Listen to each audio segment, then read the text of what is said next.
Unboxing गर्दैछु। हेरौँ है त कस्तो फोन चुज गर्नुभएको छ यहाँले। ल म चाहिँ खोलेर देखाउँदैछु। तपाईँ देखाउनु न हल्का। ल फाइनली चाहिँ अनबक्सिङ भइसक्यो साथीहरू होइन, देख्न सक्नुहुन्छ होइन। व्हाइट कलरमा रहेको छ फोन चाहिँ। यसमा चाहिँ डबल स्पिकर होइन, टेक्नोको फोन।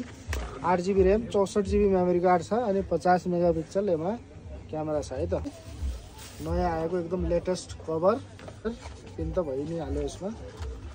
अनि हामी चाहिँ सरलाई यसमा टक्क एउटा राम्रो वाला ग्लास लगाएर दिनेछौँ। सक्नुहुन्छ राम्रो सर, कस्तो लाग्यो हेर्नुहोस् त। ठिकै छ, राम्रो छ। ल आवाज नगरेर भन्नु न यार। थ्याङ्क यू गाइस होइन।